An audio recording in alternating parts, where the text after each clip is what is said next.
Bollywood senior star hero Salman Khan కు గట్టి hit పడి చాలా కాలమైంది. అతని తోటి హీరోలు కలెక్షన్స్ పరంగా ముందుకు సాగుతుంటే సల్మాన్ ఖాన్ సినిమాలు కనీసం ఆశించిన స్థాయిలో ఆడడం లేదు. దాదాపు ఇదే పరిస్థితిలో ఉన్న షారూఖ్ ఖాన్ కు 2 ఏళ్ల క్రితం పఠాన్, జవాన్ చిత్రాల రూపంలో మంచి విజయం దక్కింది. అందులో జవాన్ మూవీ తమిళ దర్శకుడు అట్లీ తీసిందే. సో మరో తమిళ దర్శకుడు మురుగదాస్తో మూవీ చేస్తే తనకు అలాంటి ఓ మ్యాజిక్ జరుగుతుందని సల్మాన్ భావించి ఉండవచ్చు. మురుగదాస్ సికిందర్ స్క్రిప్ట్ కు గ్రీన్ సిగ్నల్ ఇచ్చేశాడు. వీరిద్దరి కాంబోలో సాజిద్ నడియాద్వాలా సికిందర్ మూవీని ప్రొడ్యూస్ చేశాడు. ఈద్ కానుకగా ఆదివారం ఇది జనం ముందుకు వచ్చింది. ఎందుకోగాని సికిందర్ కు అనుకున్నంత బజ్ రిలీజ్ కి ముందు రాలేదు. ఆ విషయాన్ని అంగీకరిస్తున్నట్టుగా సల్మాన్ సైతం రిలీజ్ కి ముందు కాసంత ఆవేదన వ్యక్తం చేశాడు. దక్షిణాది చిత్రాలను తాము ఆదరించినట్టు దక్షిణాది వారు తమ చిత్రాలను ఆదరించడం లేదని వాపోయాడు. ఇదిలా ఉంటే ఇప్పటికే యానిమల్, పుష్ప 2, ఛావా చిత్రాలతో హ్యాట్రిక్ సాధించిన రష్మిక మందన తొలిసారి సల్మాన్ సరసన సికిందర్లో నటించింది. ఆమె లక్ అయినా సల్మాన్ కు కలిసి వస్తుందేమోనని అంతా అనుకున్నారు. మరి సికిందర్ విషయంలో ఏం జరిగిందో తెలుసుకుందాం.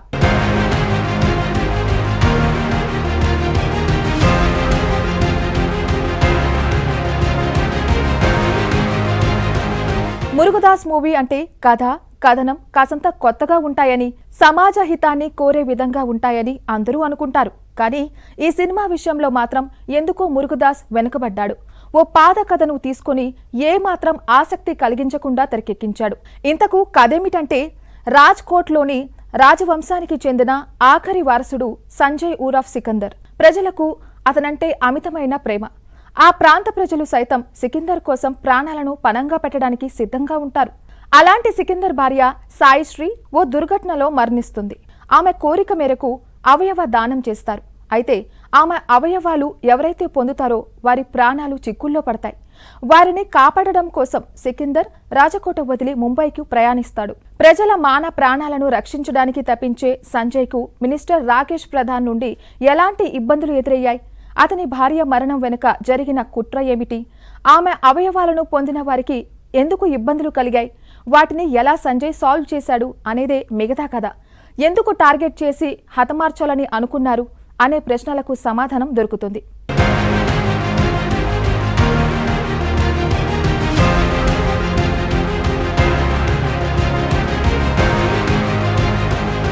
ఎలాంటి ఆసక్తి కలగని ఓ కథను రాసుకుని మురుగదాస్ ఈ సినిమాను తెరకెక్కించాడు.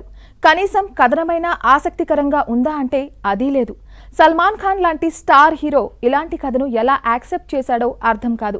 హిందీలో అమీర్ ఖాన్తో గజనీ లాంటి సూపర్ డూపర్ హిట్ మూవీ తీసిన మురుగదాసే ఈ సినిమా చేశాడా అనే అనుమానం కూడా కలుగుతుంది. తన కెరియర్ గ్రాఫ్ దారుణంగా పడిపోతున్న సమయంలో సల్మాన్ ఇలాంటి స్టోరీ ఎందుకు ఎంపిక చేసుకున్నాడనే సందేహం రాకమానదు. ఓ మాస్ హీరో భార్య వియోగంతో బాధపడుతూ రోజులు వెళ్లదీయడాన్ని అభిమానులు ఎలా హర్షిస్తారని మేకర్స్ అనుకున్నారు. పైగా ఆ సన్నివేశంలో సల్మాన్ అంత గొప్ప పర్ఫార్మెన్స్ కూడా ఏమీ ఇవ్వలేదు. అయితే action part, Santhosh Narayanan background score కాసంత మెరుగ్గా ఉండి మూవీని నిలబెట్టే ప్రయత్నం చేశాయి.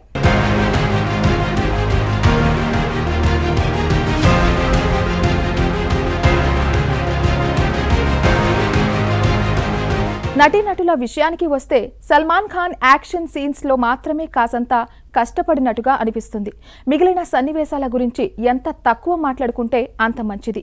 రష్మిక మందన హీరో, ప్రొడక్షన్ హౌస్లకు ప్రాధాన్యం ఇచ్చిందే కానీ కథకు కాదనే విషయం తెలిసిపోతుంది.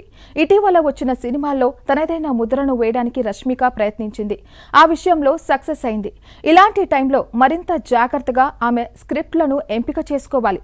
ఇందులో కథ ఆమె చుట్టూ తిరిగేదే అయినా స్క్రీన్ స్పేస్ తక్కువ ఉంది. ఇక కాజల్ అగర్వాల్ ఈ మూవీ ఎందుకు అంగీకరించిందో ఆమెకే తెలియాలి. సత్యరాజ్, ప్రతీక్ బబ్బర్, కిషోర్, శర్మన్ జోషి, జతిన్ సంజయ్ కపూర్ వంటి వారు ఇందులో కీలక పాత్రలు పోషించిన పెద్దంత ఇంపాక్ట్ ను కలిగించలేకపోయారు.